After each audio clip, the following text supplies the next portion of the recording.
देखती आंखों सुनते कानों को सफल बस्तवी का आदाब। मैं इस वक्त प्रेस क्लब ऑफ इंडिया में हूँ। मेरे साथ अल्लामा तारिक अब्दुल्ला साहब हैं। आज यहाँ पर एक बहुत बड़ा ऐलान किया इन्होंने। आने वाली 25 तारीख को 400 से जायद लोग जो है ऑर्गन डोनेशन करेंगे। आज की इस प्रेस कॉन्फ्रेंस में कई बातें हुई हैं। 36 साल इस ऑर्गेनाइजेशन को हो गए, वर्क फाउंडेशन को, 36 NGOs को यहाँ पर जो है 25 तारीख को ऑनर किया जाएगा। कई बातें हुई हैं, खास तौर से मैं बात करूंगा ऑर्गन डोनेशन के हवाले से। डॉक्टर साहब मुझे बताइए कि बड़ा अहम काम है और बड़ा ज़रूरी भी है और बड़ा कंट्रोवर्शियल भी मुसलमानों के दरमियान रहा है। 400 लोगों को यहाँ तक तैयार करके लाना जहनी तौर पर कि अपना ऑर्गन डोनेट करेंगे, ये अमल कैसे मुकम्मल किया आपने?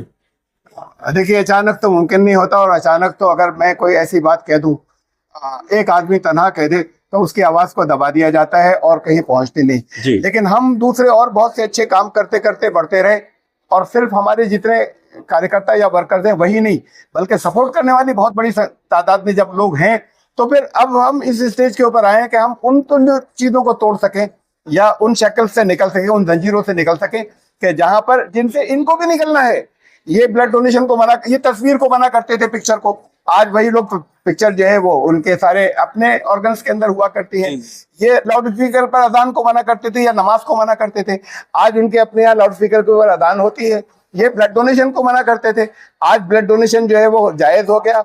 इनको भी अभी 30-35 साल और लगेंगे, यही जायज कहेंगे, लेकिन इतने दिनों कितने लोगों का नुकसान हो जाएगा, कितने लोगों को जो बचा सकते थे उनको हम नहीं बचा सकेंगे। तो हम खड़े हुए हैं और हमें उम्मीद है कि ये लहर आगे बढ़ती जाएगी। हाँ, मुझसे अगर वो बड़ा कुछ फतवे देंगे वो दें, लेकिन विरोध करेंगे तो करें, लेकिन अगर सवाल मुझसे पूछेंगे तो मैं जवाब दूंगा। आप पर तो बहुत फतवे लगते रहे हैं, मुस्तकिल फतवे लगते रहे हैं, इस्लाम से निकालने की बहुत सारे बार बार जो है फतवे आए हैं। तो इन तमाम फतवों को झेलने का जो कमिटमेंट है, ये कहाँ से आप अपने आप कर पाते हैं? देखिए, बड़ा मुश्किल काम होता है। मुझे हिसाब यहाँ दुनिया में किसी को नहीं देना है, न किसी स्कॉलर को देना है, न किसी हिंदुओं के पंडित को देना है, न किसी मुसलमानों के आलिम को देना है। मुझे जिसको हिसाब देना है मैं उसकी वजह से काम कर रहा हूँ, और फिर मुझे किसी और का डर नहीं होता। जिसे मैं सही समझता हूँ सबूतों के साथ में, कुरान और हदीस के आधार के ऊपर, वो मैं करता चला जाता हूँ। आप खुद को सनातनी कहते हैं, अभी भी आपने प्रेस कॉन्फ्रेंस में कहा। ये आपको नहीं लगता कि सनातनी कहना सनातनियों के लिए भी एक तरह से चैलेंज होता है? एक मुसलमान खुद अच्छी बात है, चैलेंज करें, और मुसलमानों के दरमियान भी अलग तरह से फिर आप देखे जाने लगते हैं। ये कैसा मुसलमान है जो खुद को सनातनी? पहली बात तो ये कि सनातनी उनके लिए चैलेंज है, हो तो चैलेंज। मैं तो बड़ा खुश हूँ इस चैलेंज को एक्सेप्ट करें वो, इसलिए कि कहाँ से क्या क्या किन चीजों के ऊपर आस्था रखते हैं। आइए हम आप बैठकर बात करें कि वेद क्या कहते हैं, ये तो एक बात है। तो इसलिए सनातनी उस चैलेंज को तो जाने दीजिए। बात यह कि मुसलमान क्या कहते हैं, मैं कुरान के ऊपर आता हूँ। कुरान ने कहता है कि ये इस्लाम के बारे में कहता है ज़ालिका दीनुल क़य्यिम, ये इस्लाम जो है दीन क़य्यिम है। दीन कहते हैं धर्म को, और सनातन कहते हैं, क़य्यिम कहते हैं सनातन को। ये बिल्कुल उसका सटीक एग्जैक्ट तर्जुमा है। क़य्यिम वो जो हमेशा से कायम चला आ रहा है, सनातन वो जो सदा से सीधा चला आ रहा है। तो जब ये तो शब्द अरबी जबान के अंदर कुरान में मौजूद है, सनातन धर्म, मैं उसे मानता हूँ। कुरान जब कहता है इस्लाम सनातन धर्म है, तो मैं मुस्लिम भी हूँ, मैं सनातन धर्मी भी हूँ। आने वाली 25 तारीख को 36 ऑर्गेनाइजेशंस को आप ऑनर कर रहे हैं, क्या है आइडिया?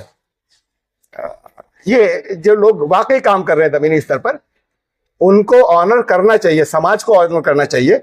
हम कर रहे हैं, हम खाली ऑनर नहीं कर रहे, बल्कि उनके ऑनर के साथ में असल में तो ये हमारा ऑनर होगा कि हम उनको ऑनर कर सके। फिर हम एक दूसरे को जानेंगे, साथ मिलकर भी कर सकेंगे, बहुत सी चीजें एक दूसरे को सहयोग दे सकेंगे, और दूसरे लोग भी जानेंगे कि काम करने वाले। आपका काम करने का तरीका और आपका जो मिशन है ये बिल्कुल डिसेंट है। खासतौर से मुसलमानों के दरमियान बहुत चर्चा होती है और नेगेटिव चर्चा होती है, तनकीद होती है।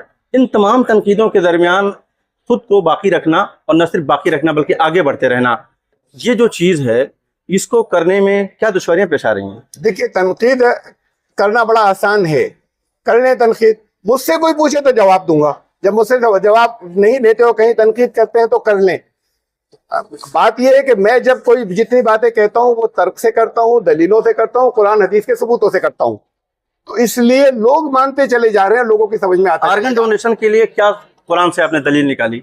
सबसे पहले ये दो साफ है, इसलिए कि तब तो ऑर्गन डोनेशन होता नहीं था, मेडिकली पॉसिबल भी नहीं था। तो कुरान ने जो बात कही वो जनरलाइज शब्दों में कही कि जिसके अंदर सब चीजें जो है वो कवर हो जाए, आगे आने वाली चीजें। कुरान ने कहा कि जमीन पर वही ठहरेगा